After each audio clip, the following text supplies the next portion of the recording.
인생 뭐 있나 잘 놀다 가는 것일 뿐. 우리는 모두 각자의 삶의 무게를 견디면서 살아간다. 재정적인 무게, 직장에서 지위에 대한 무게, 가정에서 부모의 책임에 대한 무게, 자식으로서 기대감에 대한 무게들로 한없는 중압감에 시달리면서 살아간다. 하지만 인생 별거 없다. 프랑스 철학자 몽테뉴는 수상록을 통해서 우리에게 삶의 무게를 줄여주고 휴식 같은 시간을 가질 수 있게 이야기한다. 몽테뉴는 말했다. 우리는 삶을 사는 동시에 죽음을 사는 존재다. 모든 건 다 망하고 나는 어차피 죽는다. 인간에겐 모든 일은 끝이 있다. 지금 내가 겪고 있는 고통스러운 상황들은 시간이 지나면 어떻게든 끝이 난다. 힘든 회사 생활에도 분명 내가 출근하는 마지막 날이 있을 것이다. 내 인생은 잠시 접어두고 잠 못 자면서 힘들게 키웠던 자식들도 어느새 훌쩍 커서 내 곁을 떠나게 된다. 궁극적으로 우리 인생도 언젠가는 죽음이라는 끝이 온다. 죽음은 인생의 결론이라고 이미 정해져 있다. 그래서 모든 존재는 죽음 아래에서 평등하다. 죽음은 자연의 섭리이고 우리는 그 자연의 미세한 조각 중 하나이다. 부자도 가난한 자도 죽고 의사든 정치인이든 누구든 간에 결론은 죽음이다. 오래 살았는지 짧게 살았는지도 상관없다.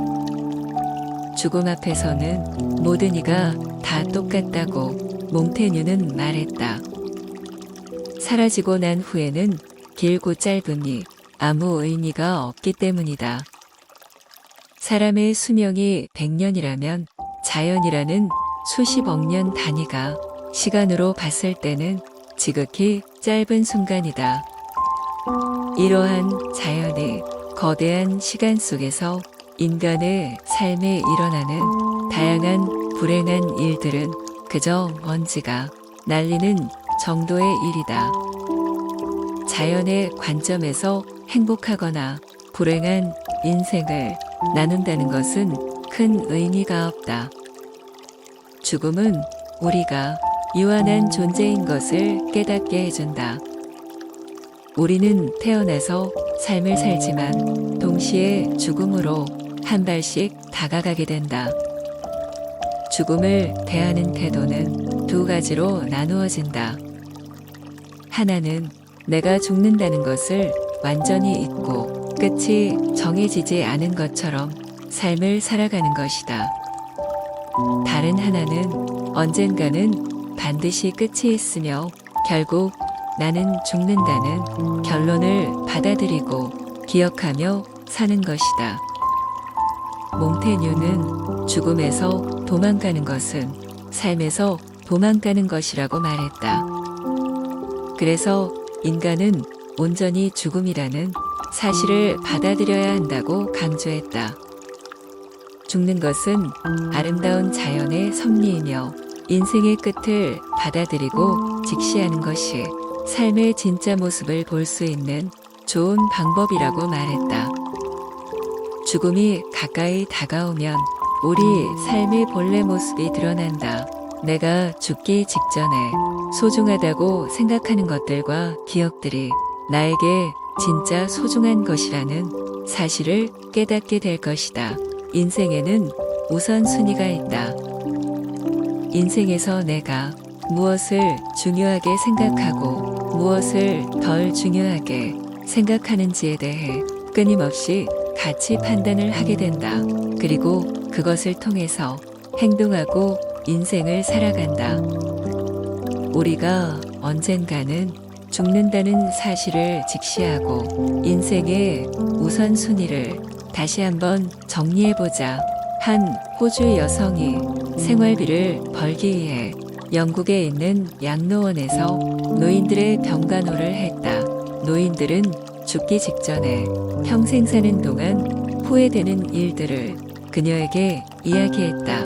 그녀는 많은 사람들의 이야기를 들었지만 후회되는 이야기는 신기하게도 공통적으로 반복된다는 사실을 깨달았다. 첫 번째, 내가 나다운 삶을 살지 못하고 타인이 원하는 삶을 살았다. 두 번째, 그렇게 열심히 살 필요가 없었다. 대신 가족들과 더 많은 시간을 함께하지 못한 것을 후회했다. 세 번째, 자신의 감정을 더 솔직하게 표현하지 못한 것을 후회했다. 네 번째는 친구들과 좀 더 연락하며 살지 못한 것이 후회된다고 말했다. 마지막으로 행복은 결국 자신의 선택에 달려 있는 것이다. 남들에게 빗대어 나의 행복을 판단한 것을 후회한다고 이야기했다. 돈을 더 벌어야 했었다. 더 큰 집에서 살았어야 했었다. 재물에 관련된 이야기를 한 사람은 아무도 없었다고 한다. 삶이 별거 없다는 것은 이러한 맥락에서 설명된다. 지금 우리가 중요하다고 생각하는 것들을 다시 재정립해 볼 필요가 있다. 나를 괴롭히고 삶을 더 무겁게 만드는 이슈들이나 상황들이 정말 나에게 있어 중요한 것인지 고민해 보아야 한다. 어쩌면 내가 작게만 생각했던 평범한 일상들이 나에게 있어 세상에서 가장 소중한 것들이었을 수 있다. 내가 죽기 전에 떠오르는 기억으로 가져가는 것들이기 때문이다. 지금 살고 있는 나의 평범한 삶이 사실은 위대한 삶이었다는 것을 발견하게 될 수도 있다. 결론적으로 나에게 고통을 주고 괴롭게 만드는 것들은 사실은 별게 아니다. 그 고통이 죽을 때 생각날 확률이 매우 낮다면 말이다. 그러면 몽테뉴는 좋은 삶에 대해서 어떻게 말하고 있을까? 몽테뉴는 죽음은 결론이자 결과는 되지만 삶의 목표는 아니라고 말했다. 죽음을 통해서 우리는 어떻게 살아야 할지 좀 더 나은 깨달음을 얻을 수 있는 것이다. 그리고 몽테뉴는 좋은 삶에 대해서 말했다. 춤을 추고 싶을 때는 춤만 춘다. 잠을 잘 때는 그냥 잠만 잔다. 산책을 하다가 다른 생각이 들면 그 생각을 걷어내고 다시 산책에 집중한다. 휴식을 취할 때는 온전히 휴식한다. 인간에게 있어 최고의 작품은 우리가 평범하게 사는 일상생활이다. 몽테뉴는 통치하고 부를 축적하고 계획을 세우는 모든 일들은 단지 사소한 찌꺼기일 뿐이라고 강조했다. 우리가 삶을 즐긴다는 것은 지금 이 순간을 온전히 누린다는 의미이다. 몽테뉴는 미래에 집중하는 것은 시간 낭비라고 말했다. 사람들은 아직 오지도 않는 미래에 대한 걱정에 빠져서 현재의 즐거움을 망치게 된다. 미래에 대해 근심하는 영혼은 불행하다고 표현했다. 우리가 지금 행복하지 않는 건 시시때때로 변하는 내면의 욕망 때문이다. 내가 얼마나 소유하고 있던 물질적으로 풍요로운가의 문제가 아니다. 하지만 인간은 이것을 깨닫지 못하고 항상 부족한 것만 보면서 불만족해 하다가 결국 불행해진다. 몽테뉴가 강조하는 것은 일상의 행복과 지금 나에게 주어진 시간들에 대해서 만족하는 태도이다. 이것은 내가 선택할 수 있다. 그래서 부여하던 그렇지 않던 스스로의 마음에 달려있다. 내가 행복하다고 생각하면 행복한 것이고 불행하다고 생각하면 불행한 것이다. 워커홀릭인 대표에게 일주일 동안 일하지 말고 휴가를 다녀오라고 하면 행복하지 않고 불안해할 것이다. 휴식이 아니라 대표에게는 고문이 된다. 술주정뱅이에게는 금주가 고문이고 술을 못하는 사람에게 상사가 아랑곳하지 않고 술을 권하는 회식 자리는 세상에서 가장 불편한 시간이 된다. 각자의 생활과 맥락에 어떻게 의미를 부여하는가에 따라서 결과가 달라질 뿐이라고 몽테뉴는 말했다. 우리가 어떤 상황에 처해 있는지 중요한 것이 아니라 어떻게 그 상황을 해석하는지가 중요하다. 몽테뉴는 결코 쉽지 않은 환경과 사회에서 삶을 살았다. 그는 역사상 가장 어두웠던 시기인 16세기 유럽에 살았다. 가톨릭교와 개신교 간의 갈등이 극도에 달해 있었다. 그리고 14세기에 창궐한 흑사병이 여전히 유럽 사람들을 위협했다. 흑사병은 몽테뉴의 인생에도 개입되었다. 그가 30살이 되던 해에 평생의 친구인 라보에티를 전염병으로 잃었다. 그가 시장으로 임명되었던 보르도에서는 흑사병 때문에 시민의 절반인 1만 7천 명이 죽었다. 혼란의 극치였던 유럽에서 스스로에 대해 연구했다. 인간을 면밀하게 관찰하여 생각을 정리했고 이에 대한 통찰과 생각을 수성록을 통해서 우리에게 전해주었다. 마지막으로 몽테뉴는 삶을 온전한 나 자신으로 살라고 말했다. 타인을 향한 시선은 거두고 모든 관심과 생각을 오직 자기 자신에게 쏟아부어야 한다. 삶에서 판단과 평가를 내릴 때 남들의 기준이 아니라 내면의 기준으로 모든 것을 스스로 평가해야 한다. 매일 매 순간 타인을 향해 있는 시선을 나에게 돌려서 나라는 존재가 있다는 것을 먼저 느껴야 된다. 내가 무엇을 좋아하고 어떠한 생각을 하고 있는지 자신을 이해하기 위한 노력도 멈추지 않고 고민해야 한다. 나의 기쁨은 내 스스로 결정하고 타인에 의존하는 기쁨은 경계하는 것이 좋다.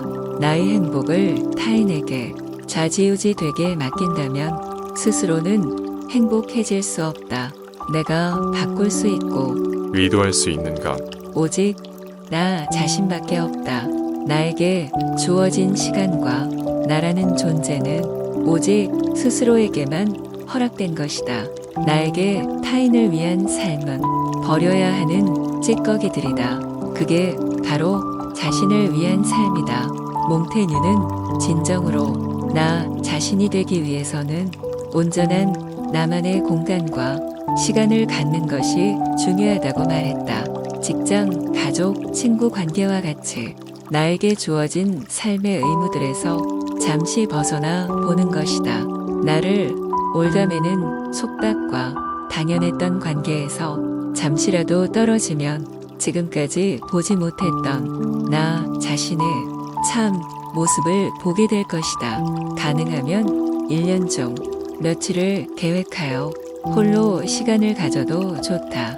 그게 어렵다면 하루 중 단 30분이라도 내가 나를 만나는 시간을 가져보는 것이다. 타인과의 만남과 여행에 시간을 낼 수 있다면 나 자신과의 약속도 마음만 먹으면 지킬 수 있다.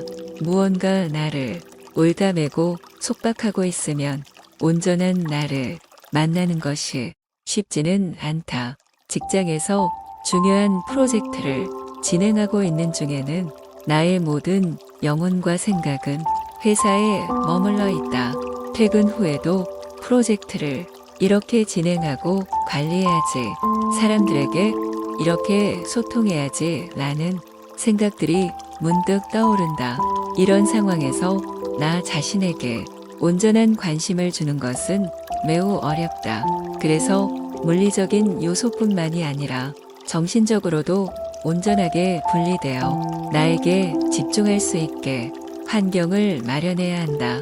그래야 내가 나를 제대로 볼 수 있다. 나다운 삶은 그 자체로도 재미있는 삶이다.